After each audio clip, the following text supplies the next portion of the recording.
আসসালামু আলাইকুম।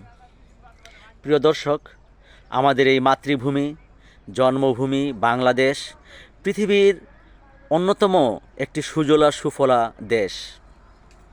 আমি তো এই বাংলাদেশের বাইরে কোনোদিন কখনো যাইনি। আপনারা যারা গিয়েছেন তারা ভালো বলতে পারবেন। পৃথিবীর এমন দেশ খুব কমই আছে যে দেশের আবহাওয়া নাতিশীতোষ্ণ, খুব বেশি গরমও নয়, খুব বেশি ঠান্ডাও নয়। আমি মনে করি আমাদের এই বাংলাদেশে একজন মানুষ 50 থেকে 60 হাজার টাকা কামাই করলে যেরকমভাবে সুখে স্বাচ্ছন্দ্যে বাস করতে পারে, ঠিক এইভাবে বাস করতে হলে ইউরোপ আমেরিকাতে কমপক্ষে 5 থেকে 6 লাখ এবং কি আরও বেশি টাকা ইনকাম লাগবে। তো খুব কম টাকায় এদেশের মানুষ সুখ অনুভব করতে পারে।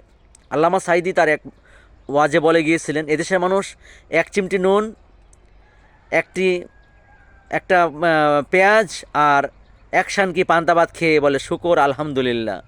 আর এরপর গাছের ছায়ায় চাটাই বিছি যে প্রশান্তির ঘুম দেয়, তার আরামের নাক ডাকার শব্দ, ডিস্ট্রিক্ট ডিস্ট্রিক্ট গাড়ি যেটাকে বলে যে ট্রাকের শব্দকেও হার মানায়, আলহামদুলিল্লাহ। আসলে আমাদের এই দেশের মানুষ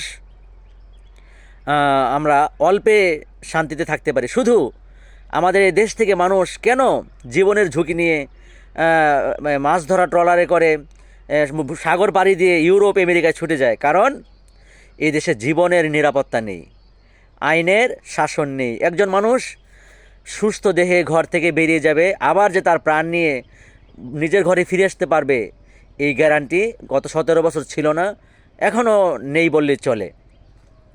এদেশে স্বাভাবিক মৃত্যুর গ্যারান্টি নেই এবং অপরাধীরা জামাই আদরে থাকে, আর যারা ভালো মানুষ তারা ফেঁসে যায় আইনের গ্যারাকলে অথবা যারা আইন প্রয়োগকারী সংস্থা তাদের হাতে। এদেশে যদি সৎ মানুষের শাসন কায়েম হয় এবং এদেশে যদি দুষ্টের দমন আর শিষ্টের লালন হয়, তাহলে আমার বিশ্বাস যারা এতদিন বলতো যে আই হেট পলিটিক্স, এবং যারা এই দেশ থেকে যে মেধাবীরা ইউরোপ আমেরিকা ফার্স্ট ওয়ার্ল্ডে চলে গেছে, তারাও আফসোস করবে, হায় রে আমরা এই দেশে এসে কত কষ্ট করছি। তারা আসলেই কষ্ট করে। আপনার আত্মীয় স্বজন যারা ইউরোপ আমেরিকায় থাকে, তারা কি খুব বেশি লাক্সারিয়াস লাইফ লিড করে? না, তারাও কিন্তু আমাদের দেশের খেটে খাওয়া মানুষের মতোই ওই দেশের সমাজে খেটে খাওয়া মানুষ হিসেবে কাজ করে। তো এই দেশে যদি সৎ মানুষের শাসন প্রতিষ্ঠা করা যায়, তাহলে এই দেশেও ইউরোপ আমেরিকার মতো প্রশান্তি বিরাজ করবে আমার বিশ্বাস। সেই বিশ্বাসকে আপনাদের মাঝে ছড়িয়ে দিতে, আপনাদেরকে উৎসাহিত করতে আমার 4 লাইনের কবিতা আপনাদেরকে পড়ে শোনাচ্ছি। সৎ মানুষের পাশে থাকো ও ভাই বন্ধু ভোটার, বাংলার জমিন অপেক্ষাতে রাশেদার ফুল ফোটার।